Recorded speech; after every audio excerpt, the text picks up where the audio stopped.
poles of CPEC. Karachi, as Pakistan's economic hub, plays a critical role in CPEC. Its strategic location and vibrant infrastructure make it a vital link for trade and commerce between our nations. The ongoing and upcoming projects of CPEC in Karachi, such as Karachi Circular Railway, promise significant economic growth and job creation. NCM firmly stands against extremism and terrorism, being the liberal, secular, and progressive political party. We condemn all attacks on Chinese nationals and projects in Pakistan. Such acts are unacceptable and contrary to our values of hospitality and peace. We are committed to ensuring the safety and security of our Chinese friends and partners.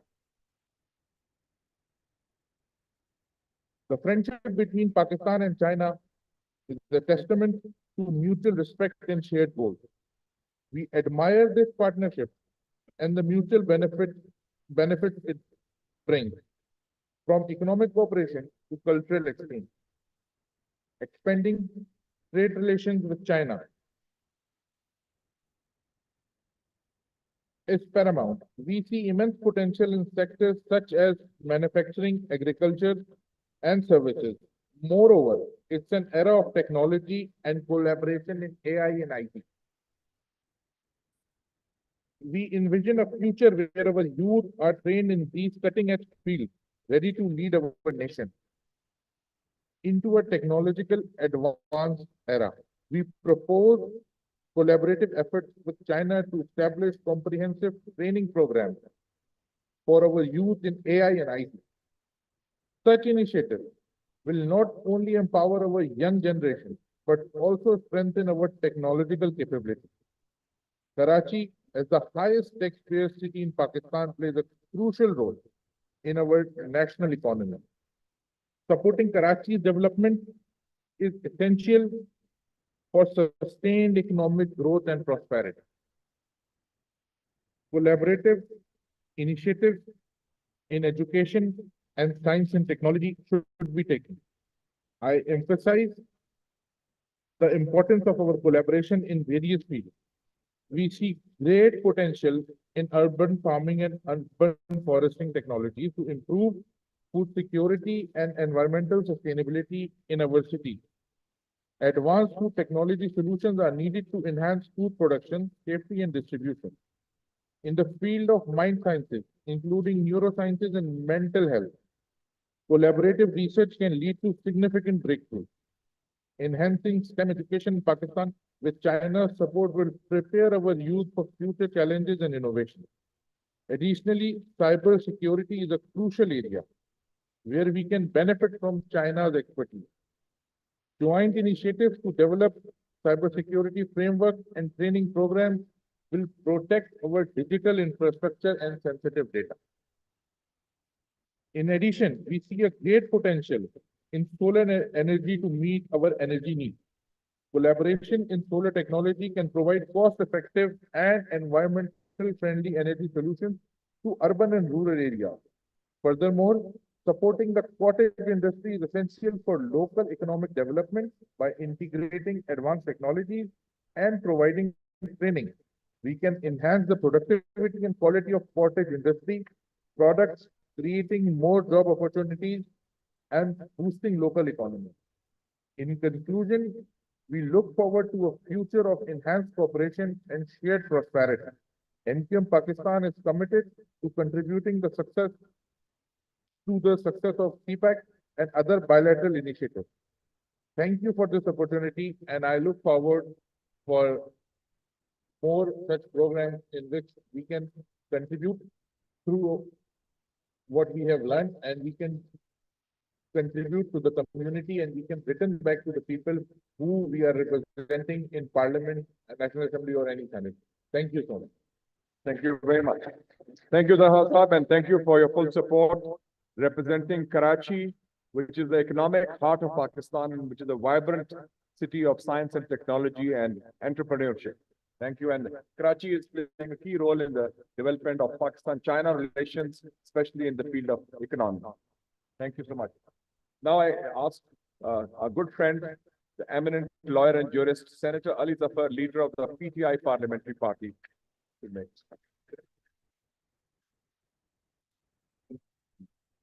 His late father, S.M. Zafar Saab, Senator S.M. Zafar, was a very distinguished parliamentarian, lawyer and jurist of Pakistan, and a very dear mentor of ours. Thank you. Bismillahirrahmanirrahim. Honorable Senator Saab, dignitaries, distinguished guests, ladies and gentlemen, Assalamu alaikum. It is indeed an honor to address such a distinguished gathering of leaders and people from all segments of the society and friends of time. One of the things Senator Mushaid Saab in his opening address mentioned was the phenomenal rise of a sleeping giant China to what it is today, the world leader. And he mentioned some reasons for it. Two of the reasons I particularly noted, and I'd like to repeat. He said one of the reasons was continuity of policy. And the second was to correct the course when required. To correct the course when required. And then I examined the 20th, I think it was 17th or 18th, when the third plenary session was on the 20th. And I saw something that was very interesting, keeping in view the continuity policy and the policy of making a change if required. And I saw that one of the pragmatic shifts that China was making was titled Seeking Truth. Seeking truth from the facts. हकायक से सच को ढूंढना. And in this seeking of truth from the facts, I thought, what was the policy shift?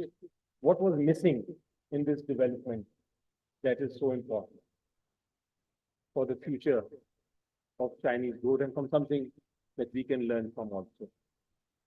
And I saw that the reforms, what was required now, shift, is that reforms that are going to take place in China will balance the economic growth with the social and economic security of the people of China and the region. So this shift of seeking truth is very important. And I think I will emphasize that as I go along. But before that, I'd like to appreciate the working of Pak China Institute, and in particular, Senator Mushaid, in promoting this dialogue and this debate, where we have topics like politics, economic developments, we have foreign policy, and I think it is a great service to both nations that you are doing, Mushaid Saab, and I truly appreciate that from the bottom of my heart. Ladies and gentlemen, our friendship with China is genuine. Our smile are bona fide. Our friendship is in fact based on trust and cooperation. It is not a hollow friendship. It has withstood the tides of time. I have grown up believing that we are brothers and sisters. CPAC itself is a vision that personifies this friendship. And ladies and gentlemen, I represent, perhaps you mentioned that This is the largest party in the world. I represent PTI, which is the largest party in Pakistan. We are in government in KPK and in robust opposition elsewhere. And I believe that in terms of our relationship with China, every political party that you will call on this forum, Senator Mujahid Saab, will be apolitical. It will say that the friendship has nothing to do with politics. It is between the people of China and the people of Pakistan.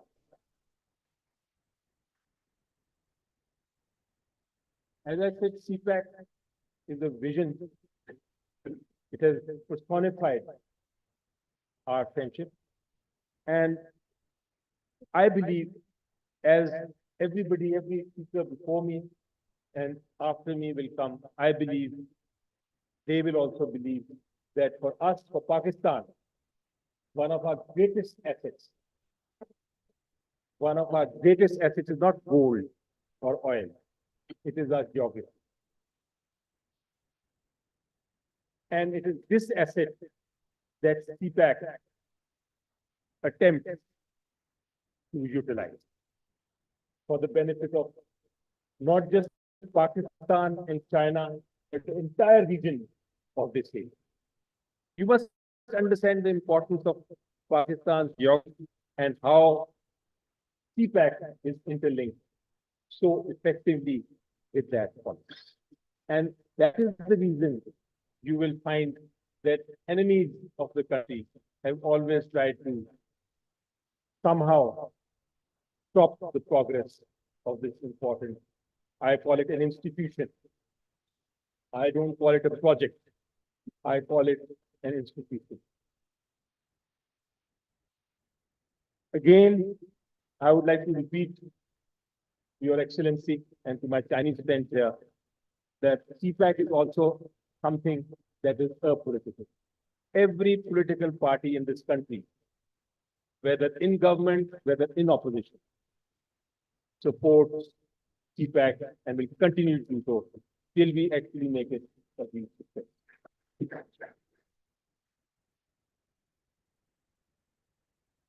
As far as the visionary leader of my party is concerned, he has always claimed that the spirit of PTI's foreign policy is the China-Pak friendship.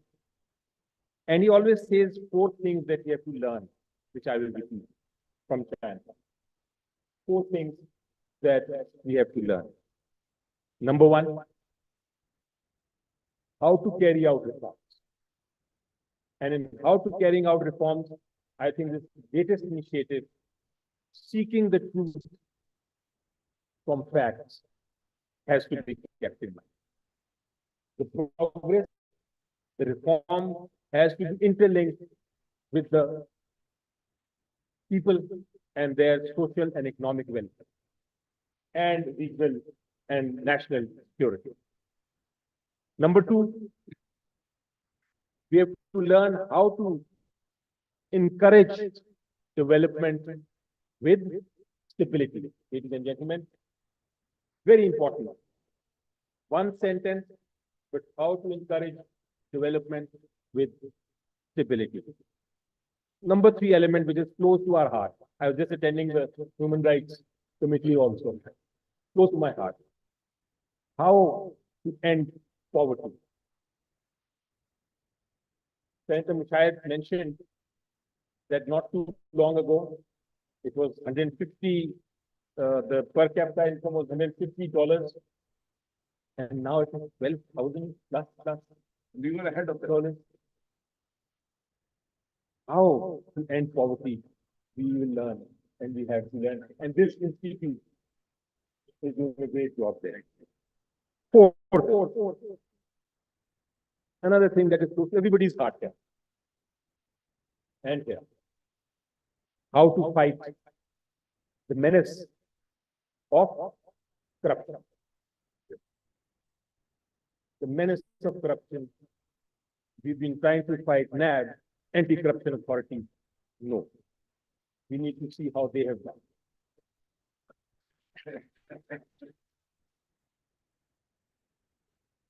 At my personal level, I endorse President Xi's vision for building a community of the world with a shared future for mankind. That is the vision he recently gave. And in this third plenum of the Communist Party, I think 3 or 4 important things that were highlighted are so close to Pakistan's requirements also. What was highlighted was the importance of education, science, digital technology, and human capital. And it was said, rightly so, that this was the foundation of modernization. These are the key elements of modernization. And it reminded me what Quaid-e-Azam Muhammad Ali Jinnah, the founder of Pakistan, as far back as 1947, said about education. And I will just quote him briefly. He said, education is a matter of life and death for Pakistan. Because each generation must be prepared for the pace with which the world changes. There is immediate and urgent need for training our people on scientific and technological knowledge to build our future economic life. We should ensure that our people undertake specific commerce trade and particularly well-planned industry. This is what your Chinese vision is also, and we must bank, we must cooperate, we must partner China in this, and CPAC is the route for it. I will repeat, education, science, digital technology, and human talent is the foundation of modernization. And I would suggest that we follow this principle. I am aware of something which is of concern to both China and to Pakistan. And the concern was recently expressed by a very senior minister visiting Pakistan. I had the opportunity to attend that. And the concern was the safety and security of the people of China and Pakistan within the country, working on these various projects that we have in our mind, existing and future. It is our duty and obligation, my Chinese friends, it is our duty and obligation to protect and safeguard all visitors to this country and our own nationals as well. We are aware that powerful countries are trying to derail the situation, create a confusion, stop the progress. We will fight. We will fight them to the end, and we will stand tall, inshallah. At the same time, there is a concern that I want to share from our side also. When CPAC started, we believed that this was going to be our launching pad, which it is, our launching pad to be the top economic power of the world. But the progress has been slow. And we would appreciate, maybe from the forum of this institute, to see very dispassionately what are the reasons for the slow progress. Faults at our side, faults with bureaucracy, faults with who, the political party, the leadership, the Chinese, what is it that is actually stopping the progress? And then suggest as a think tank, which, by the way, in all the Belt and Initiative countries, perhaps this is the first think tank ever. Thank you. And we should look at that and see how we can actually stop whatever reasons there were for the slow progress, how we can control and move forward far quicker than we are. Lastly, I would like to say that there are many points we can discuss how to make improvements. But one of the things that I just wanted to point out was that we need to cooperate. I understand, I've had talks with our, with the students who've gone to China to study and to learn, with the engineers who are working, who've gone to China to train. But Senator Mushahid has mentioned the universities that are the top in the world. He mentioned the institutes that have established in Pakistan, in China. I would say that please concentrate also on the capacity building and the skill development of our people. One of our second greatest assets is actually, it can be an asset or it can be a destructive tool, is the population, the number of people that we are in this. We are together, and especially the youth, which is more than 52%. We need to build a capacity for them. We need to create that employment. And I think our brother China can be a partner in all. The China's global security initiative, I have been looking at it, and I think it has some great vision. Not the forum to discuss right now, not the topic to discuss right now, but I think we can partner. I sincerely believe that we can partner China in achieving that. That will help us, that will help the region, that will help the business, and that will be actually in line with the vision of the Communist Party. Thank you very much, ladies and gentlemen, for your patience. And thank you once more. Thank you so much.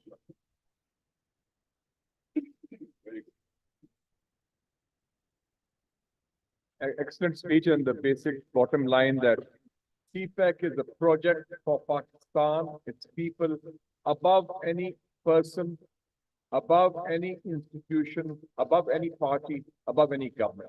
And that is why the entire people of Pakistan, representing the political spectrum, whether opposition or government, are fully behind it. And it is in this context, before I invite Mr. Young for his speech, I just want to mention that I've collected all the points, and on that basis, I've made this joint statement of Pakistan political parties on China's third plenary session based on the comments. And I seek your approval. Thank you for your support. And this shows that the representatives of all the major political parties, 8 of them are gathered here, have given full support on the outcomes of the third plenary session. And we are united in our commitment to enhancing Pakistan-China relationship, which stands as a cornerstone of peace and prosperity. Thank you for this. This is the joint statement that we can issue. Thank you. And I ask Mr. Young Minister Counselor in the Embassy of China for his speech. Thank you.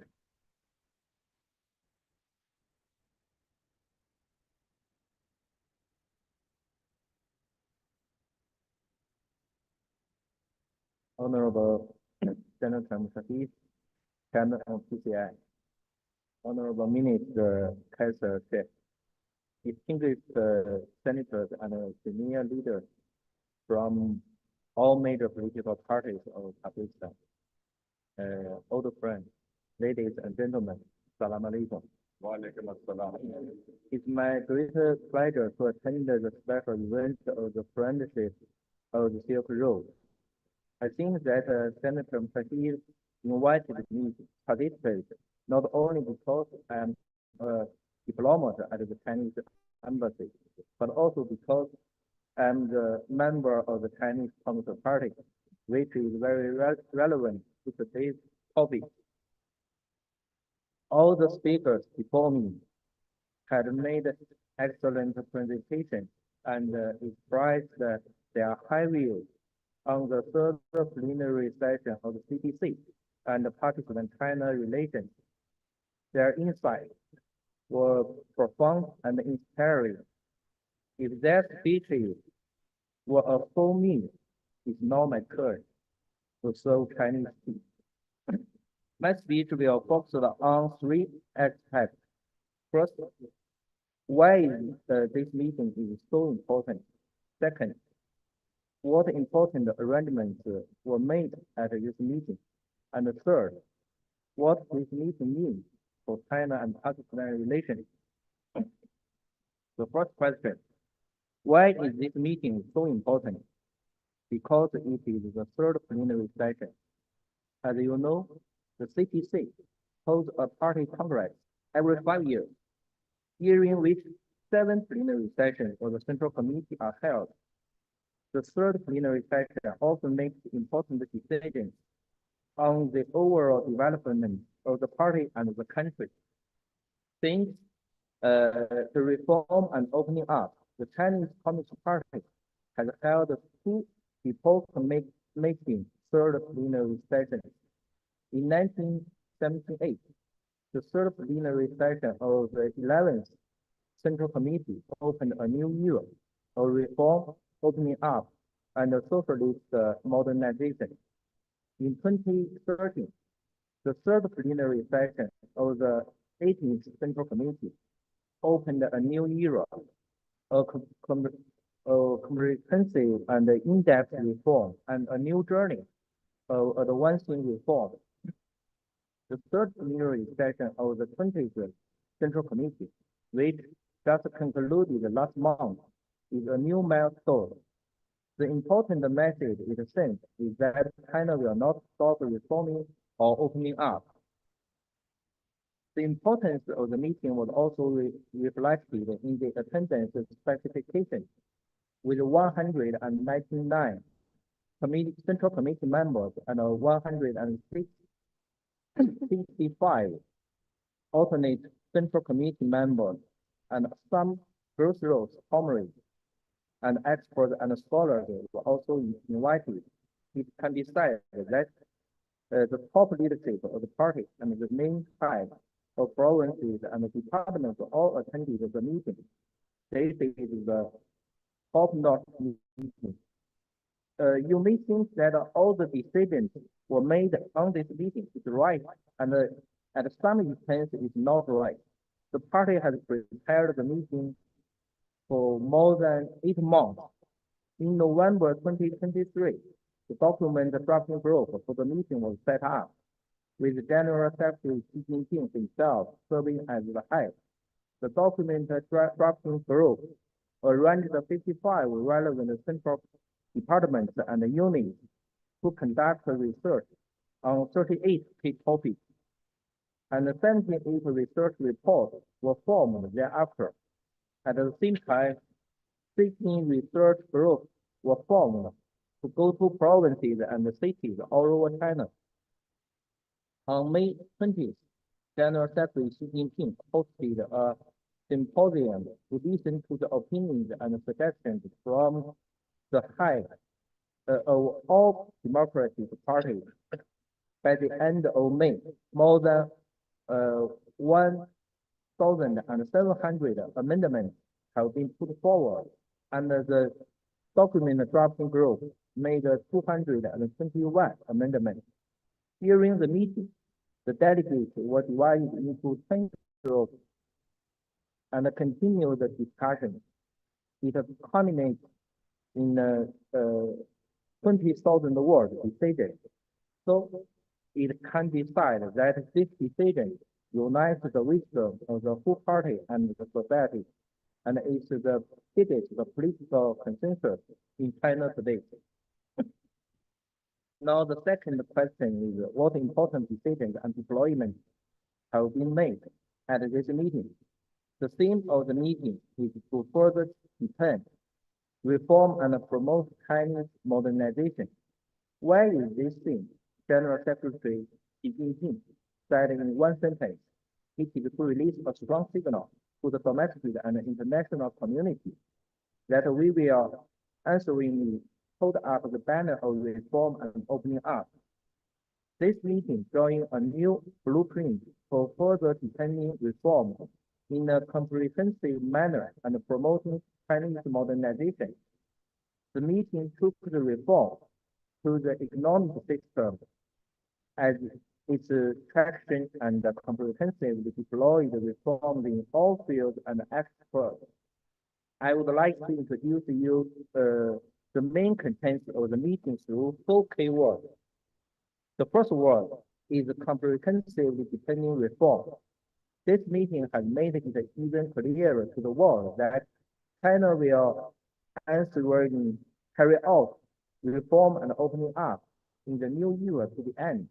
The word reform appears nearly 150 times in the decision, and the decision adopted by the meeting covers 60 reform strategies and put forward more than 300 important reform initiatives covering the fields of economy, finance, education, science and technology, ecological civilization, urban-rural integration and development, national security, and national defense and military construction, and makes it clear that by the 18th anniversary of the founding of the People's Republic of China in 2029, the reform tasks proposed in this decision must be completed.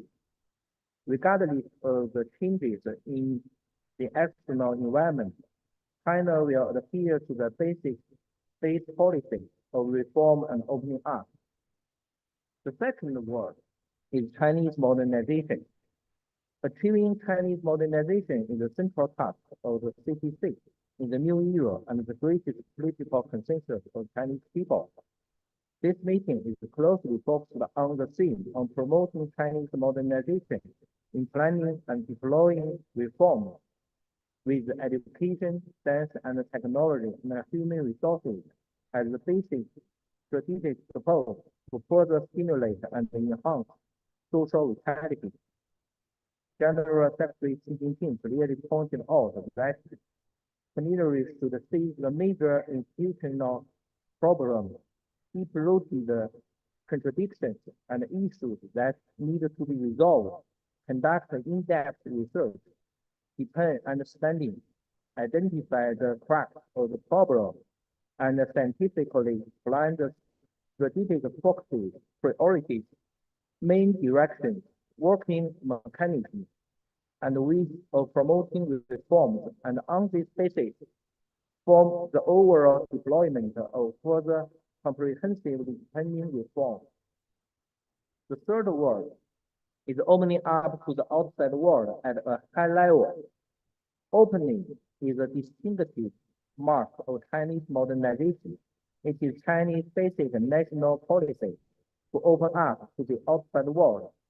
The plenary once again reiterated that China will steadily expand systematic opening up, deepen the reform of the foreign trade system, further relax market access, improve the mechanism for promoting the high-quality joint construction of the One Belt One Road, and enhance the capacity for opening up in expanding international cooperation so as to make China's big market a big opportunity for the world and which will better benefit the people of all countries. And the fourth word is peaceful development. Peaceful development is the inevitable choice for Chinese modernization.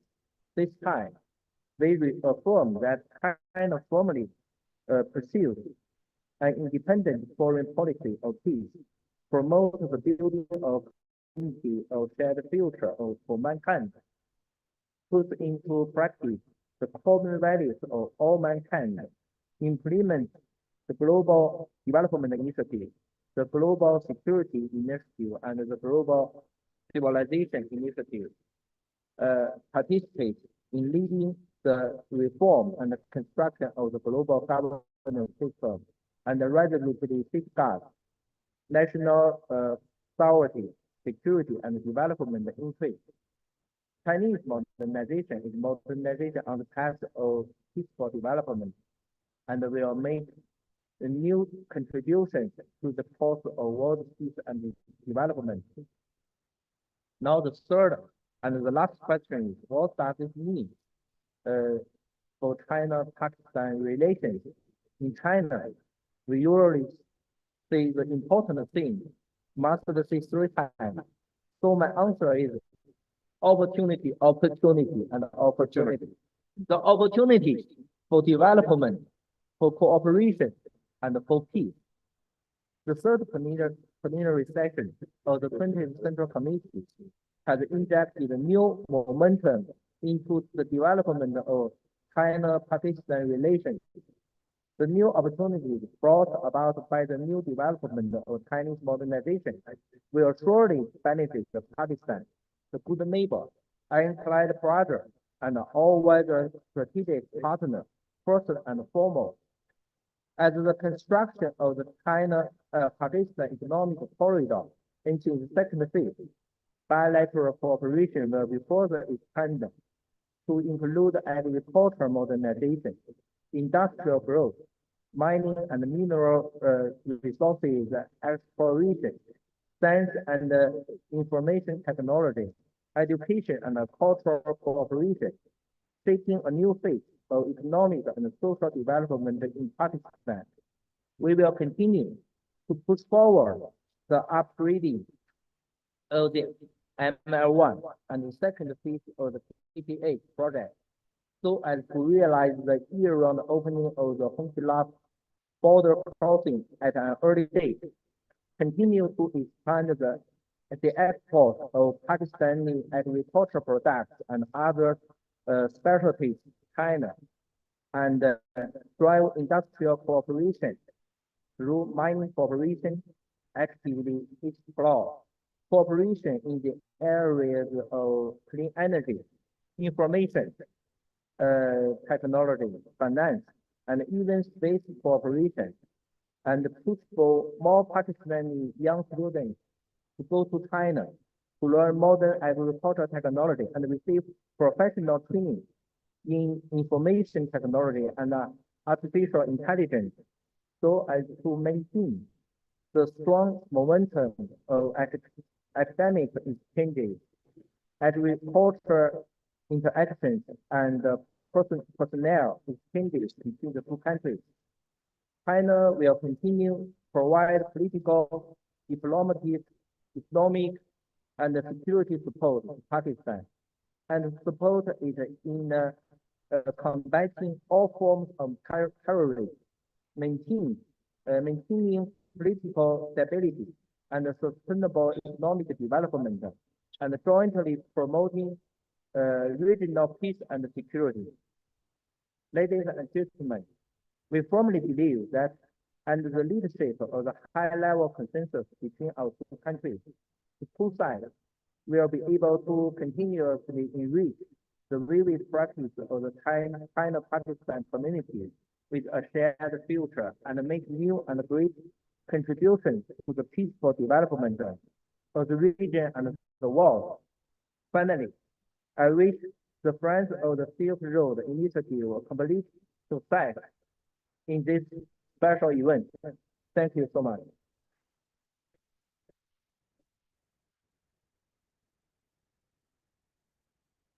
Thank you, Mr. Yangno. And Mr. Yangno is also not just the Minister Counselor of the Embassy of China, but he is also representing the International Department of the Communist Party of China. Yeah.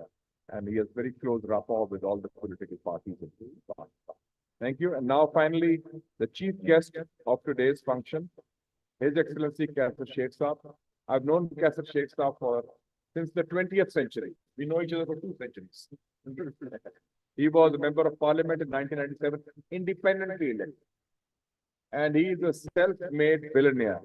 not through government or any patronage, but only through hard work of his family, he personally. He's a thinking parliamentarian and he speaks truth to power. Despite being in the Sarkar, he doesn't speak the Sarkari subject. And we are proud of that. And he is now the Minister for Shipping and Gwadar is under his watch. And I can see that with his leadership, with his dynamism, with his innovation, with his creativity, inshallah, he will take Gwadar forward as the linchpin of CPEC in Pakistan. Over to you, sir.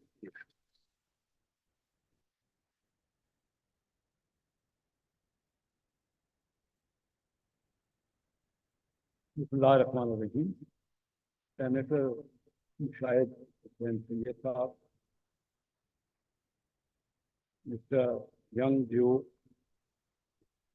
from Chinese Embassy and from Communist Party. Honorable parliamentarian, distinguished ladies and gentlemen. मैं senator Shahid Hussain का जैसे उन्होंने कहा 97 से बताऊं, when he delivered more than 1 hour speech as an important leader of Pakistan in National Assembly. And I was really, up to now, I remember that speech very well. When he so detailed speech and elaborative and with texts of history and other economic matters. As he mentioned today about China, their leadership, of course, main thing is their quality of leadership. What is the main reason of development and progress of China? He rightly said the quality of leadership, and then the continuity of policy, and then their neutrality in foreign policy. And of course, I have been visiting China since 12th November 72, last 52 years. And I also witnessed their consensus making, their building of consensus.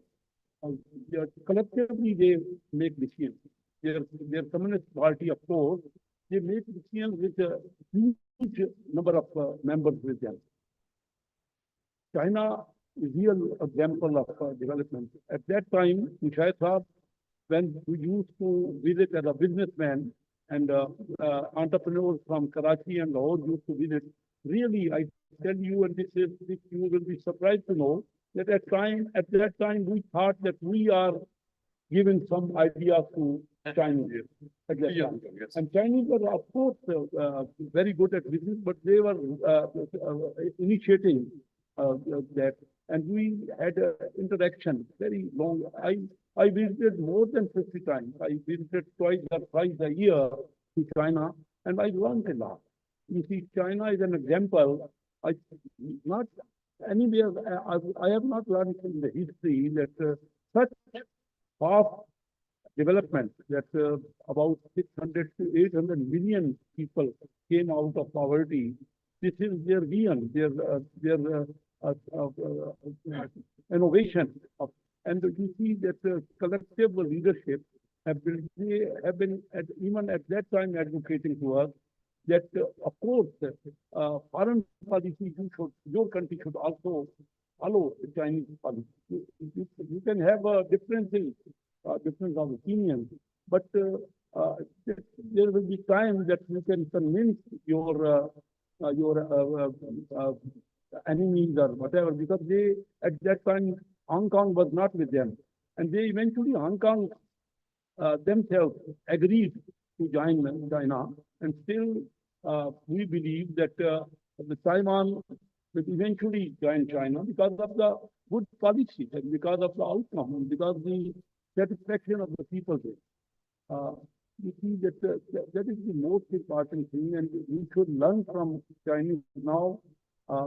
As we know very well that in 1969, Pakistan was one of the initiators of a relation between two great countries, United States and China at that time.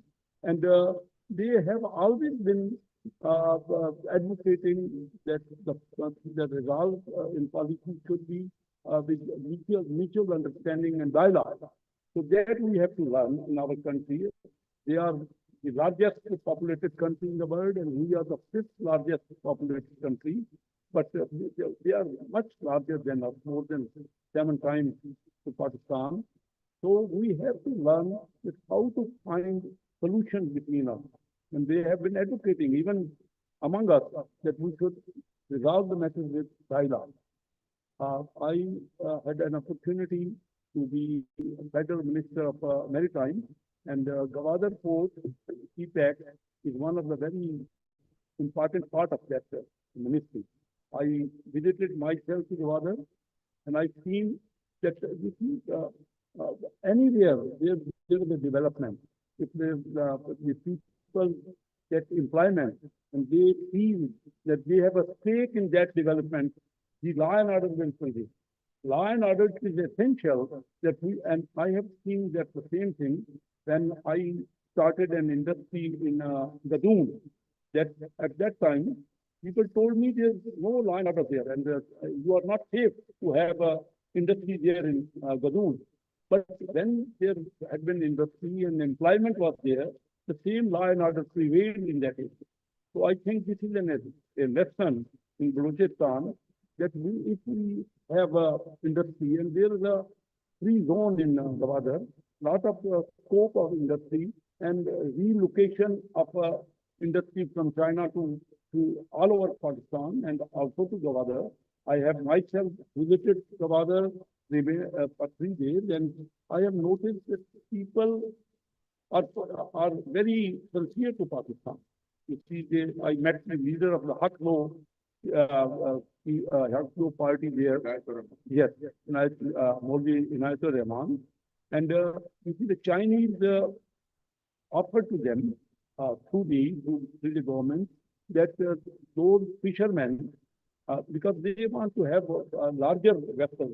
At present, we are catching fisheries at that time, fish at that area. But you see, our fishermen don't have modern boats or that equipment installed in them. So they offered that they offered that we should have a joint venture, and that with the local people, they should have a stake of that. And if the local people have stake, then there's a better opportunity of law and order because the people will get employment. And that is the most significant, I think, reason that at present we are feeling a lot of disturbance in that region. CPAC is a very, very important, and the Gwadar Port can provide employment to a huge number of people. If recently, Dr. Chandra Mushahid Hussain, we have decided in our cabinet meeting that 50% of the public, all public import and export will be transported through Gwadar. That is 50% of the total government import and export will be transported through Gwadar. So that is one very initiative. The Prime Minister has taken the initiative and decided about it. And moreover, you see, we are actively considering that one of our distinguished speaker mentioned the connectivity between Gwadar and upcountry. You see that road link is very important, and we are emphasizing on that. Of course, the international airport was one of the largest. They have it is completed. I also visited here, and that will be able to transport goods by air. Of course, we to see that the land transport is more important, but A380 that planes will be from international airport, and that airport I feel will be a strategic airport.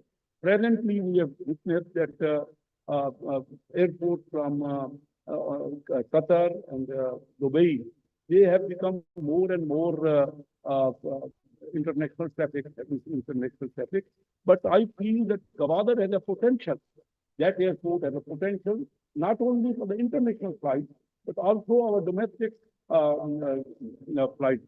Because now many flights are coming from Dubai and from Qatar, and their airports are busy. But that can be, I think, one of the location in Gwadar that international traffic is also initiated there, and that will also provide opportunities and to employment. Moreover, for Balochistan, because Balochistan, our province, we have a great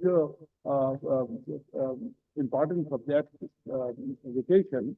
And worldwide, I tell you as a Minister of Maritime Affairs, that international companies are now, shipping companies are now taking more and more interest in Pakistan.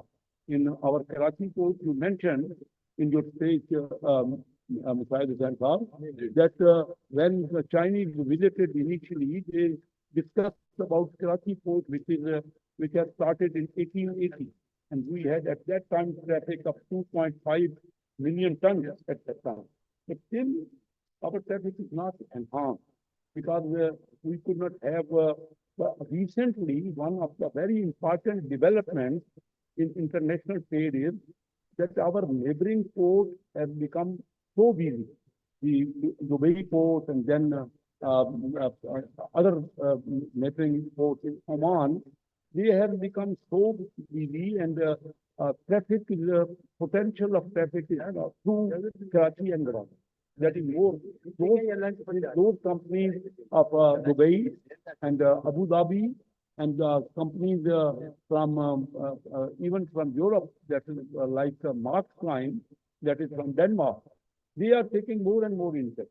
The Chinese our port, and that is one of the big potential of development. So I feel that this conference, this third preliminary session is very important. Mushahid Hussain did this important session today, and I really appreciate. I am his admirer, and I feel that we should have a think tank on Balochistan. That Mr. Mushahid Hussain should collaborate that, and he should have that that all think tank. I propose here that opportunity, because you have a lot of friends from Balochistan, and Balochistan is very much important province of Pakistan. Yes, of course, you could convene that think tank, and we will get benefit from your wisdom and all input we have got from today's session.